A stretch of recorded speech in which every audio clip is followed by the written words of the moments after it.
They don't mock you for fun. They mock you to see if you'll flinch. Behind every laugh aimed at your confidence is a test, a quiet probe for weakness, a strategic strike meant to cut your status, not your skin. And the moment you smile it off, explain yourself, or act like you didn't notice, they win. Because in the social battlefield, mockery isn't a joke. It's a public assassination attempt dressed in humor. It's the coward's bullet, fired with a grin. In every room you walk into has someone holding the trigger, just waiting to see if you'll bleed. But this isn't a guide to cope with it. This is a psychological arsenal, not to defend yourself, but to destroy the mocker so thoroughly, so coldly, that the entire room learns one brutal truth. Mocking you comes with a cost. Because when you understand what mockery really is, you stop being the victim of the joke and become the one who rewrites the script. Are you ready to rewrite the script? Are you ready to put those that mock you in their place? Hit that subscribe button right now. Like, comment, and share this video to help as many people as possible. Let's begin the destruction. Mockery is never what it pretends to be. It disguises itself as just a joke, but beneath the surface, it's a covert form of social warfare, a psychological ambush designed to weaken you without drawing blood. When someone mocks you in front of others, it's not random, it's not harmless, it's strategic, it's surgical. They're not speaking to you, they're speaking through you to the crowd. Mockery is a status maneuver, a way to reframe the social hierarchy without saying it directly. They want to reposition you one level lower and themselves one level higher. And if you don't respond correctly, that shift becomes permanent. The mocker isn't joking. He's launching a soft kill. This is the key truth. Mockery isn't personal, it's public. The goal isn't to hurt your feelings, it's to infect how others see you. They drop a quick comment, "Oh, look who finally showed up. Didn't know you were invited. You trying that shirt again?" The group laughs, not because it was clever, but because social cues are contagious. Laughter becomes agreement. Agreement becomes narrative, and narrative becomes reality. This is how they steal power, without ever raising their voice. And if you fall into the trap, if you respond with visible irritation, fake laughter, or a nervous explanation, you validate the mocker's attack. You reinforce their status as dominant. You shrink. Because in that moment, the room isn't measuring the joke, it's measuring your response. Mockery is a test of strength, not physical but psychological. And the moment you try to explain yourself, downplay it, or pretend it didn't happen, you've already lost social ground. This is why mockery is so dangerous. It's rarely loud, but always lethal. It installs doubt in the minds of others about your strength, your composure, and your value. It doesn't matter if it was said playfully. It doesn't matter if they're just joking. The only thing that matters is this: mockery lowers your social stock, unless you respond with ruthless, calculated dominance. This isn't about being mean. It's about survival in the power games that run beneath every conversation, every interaction, every room. Because those who mock aren't looking for laughs. They're looking for an opening. And now, you're going to learn how to close that opening and crush the hand that reached for it. But then, you have to understand why most men lose the moment first. Most men fail the test of mockery, not because they're weak, but because they were never taught what the moment really is. They think it's harmless. They think the best strategy is to laugh it off, stay light, be the bigger man. So they do one of three things.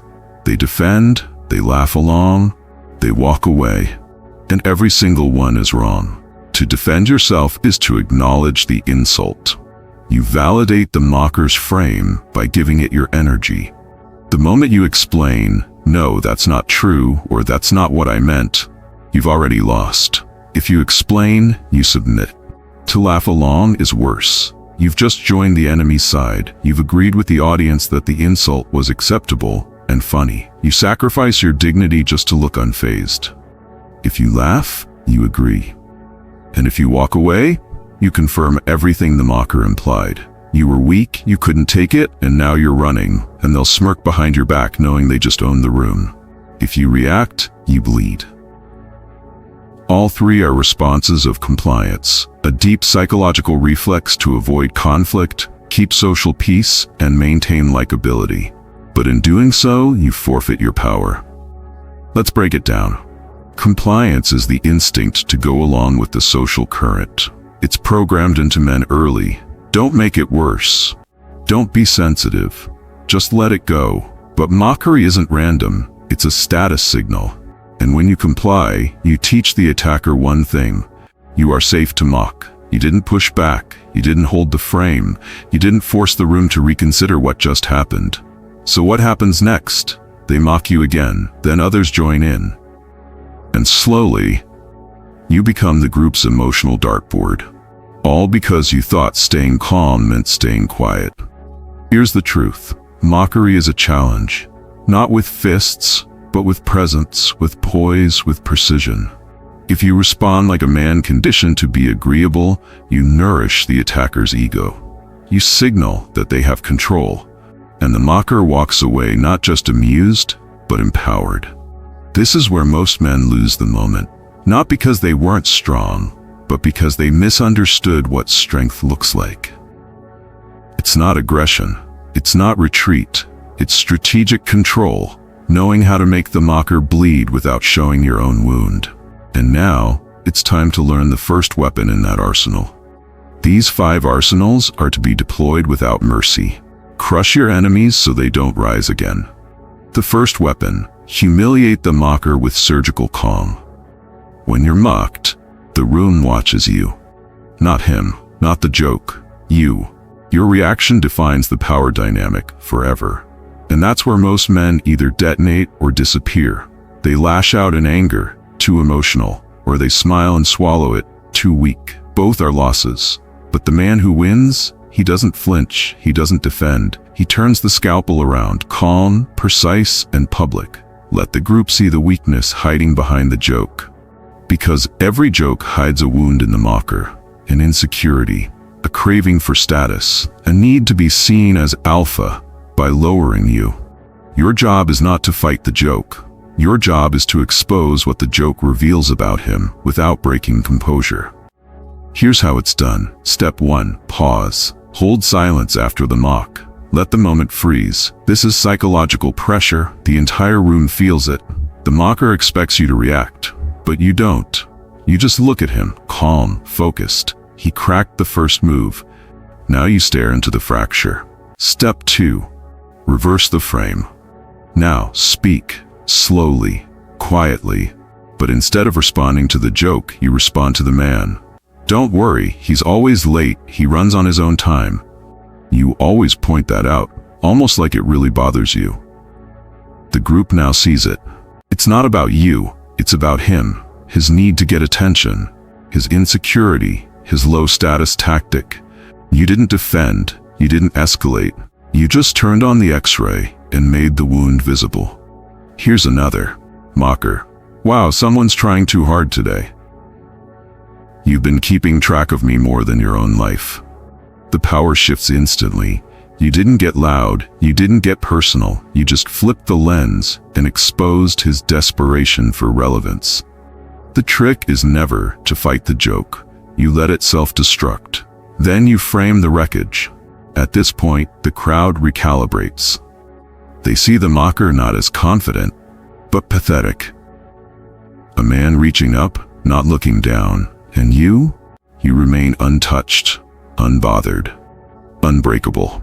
Because when you master calm public reversal, you don't just defend your value, you weaponize presence. People don't see you react, they see you dissect. And the fear of being exposed keeps future mockers silent. This is psychological warfare, and it starts with your stillness. If you're done getting laughed at, subscribe right now. This isn't motivation, it's strategy. And we're only on weapon 1. What's coming next? It'll make them fear mocking you ever again. Now let's go deeper, into the second weapon. Weapon 2, shift the social spotlight. Make them the joke. Mockery thrives in the shadows. It feeds off surprise, Off distraction, off group attention that hasn't made a decision yet. That's the secret. The crowd doesn't support the mocker because they like him. They support him because you haven't given them a reason not to. But when you shift the spotlight, everything changes. You stop being the target and make him the show. The most dangerous man is the one who controls where people look. Here's the brutal truth. Mockery only works if the group is looking at you with doubt. Your power move? Make them look at him with doubt instead. Not with aggression, not with defensiveness, but with strategic redirection. Let's say he throws a cheap line in front of the group. Mocker, careful, he might write a book about it. Everyone chuckle. Now here's your move. You turn to the group, not the mocker, and say with amused detachment, he's been auditioning for the role of comedian friend for years, still waiting on the callback. Laughter flips. The group repositions itself. Suddenly, he's not the sharp one. He's the one trying too hard. What happened here? You didn't just counter, you steered the narrative, from your expense to his exposure. Because groups aren't loyal to either side, they're loyal to who holds the social gravity. Tactical breakdown. Use the group as your mirror. Never speak to the mocker, speak through him. Undermine the effort behind the mockery, not the mockery itself. Always frame him as needy, attention-hungry, and obvious. Mocker, hey, didn't think you owned a suit. You, to the group, he notices every time. I think I'm his fashion inspiration. Them. The crowd sees him as reactive, and you, calm, sharp, elevated. That's how you reclaim power in silence and style. Because here's the secret, the moment they laugh at him, he'll never try again. Why? Because mockers are cowards. They don't want war. They want safe status wins. When you make them the joke once, they remember it forever. And now the crowd no longer looks at you as prey. They look at you as the quiet apex, too clever to touch. This is no longer a duel, it's public theater, and you've taken control of the script. Now you've humiliated him, you've shifted the spotlight. Next, we destroy the audacity itself. Now we move to the third weapon, a weapon Machiavelli preaches you must use every time. This third weapon is what Machiavelli called precision isolation. In essence, he advocates for you to destroy your mockers permanently. You must use precision isolation. Some enemies you destroy with words. Others you destroy with absence. Not dramatic silence, not emotional withdrawal, but a surgical act of indifference, so quiet it echoes.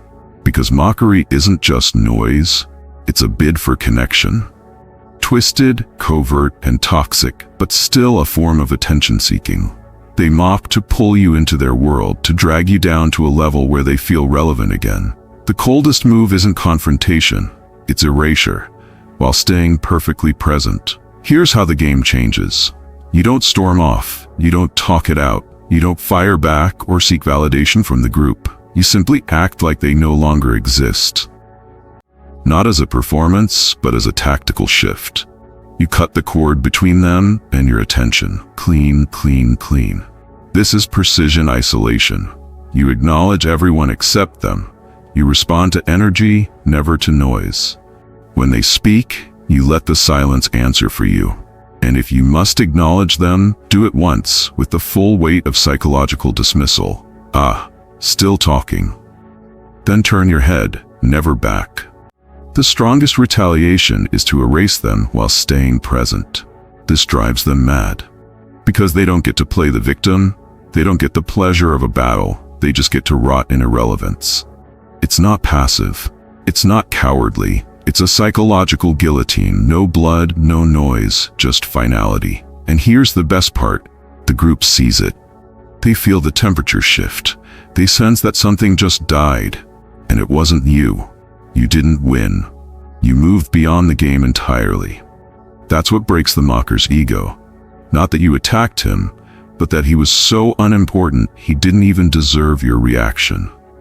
Isolation like this doesn't say, "You hurt me." It says, "You don't exist." And when the group sees that, they recalibrate their loyalty.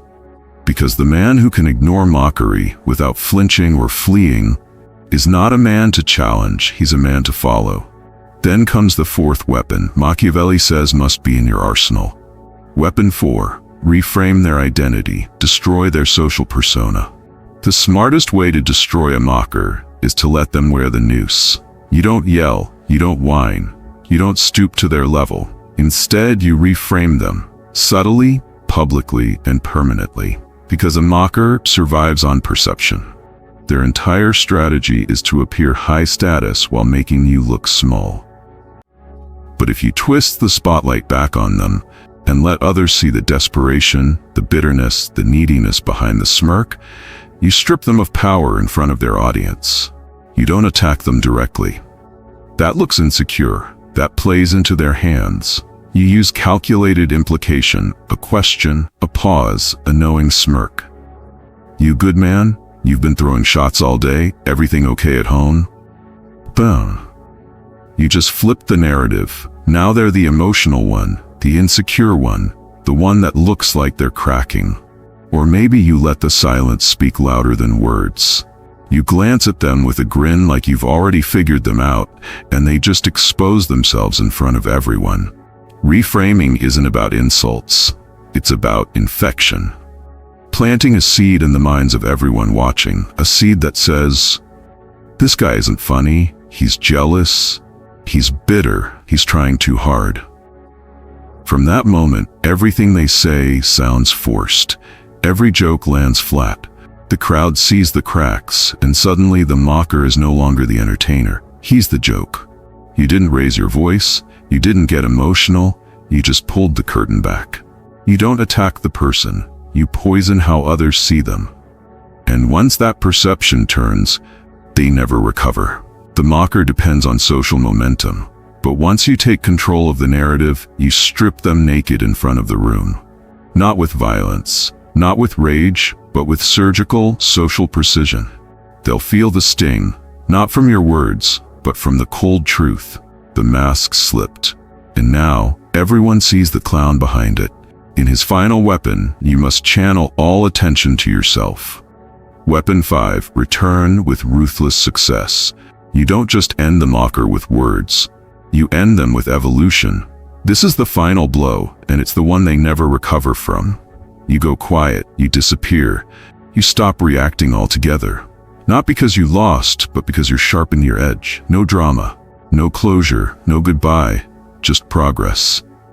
While they stay frozen in their same little circle, repeating the same jokes to the same people, you rise, you train, you transform, you develop in silence, and let the pain carve discipline into your bones.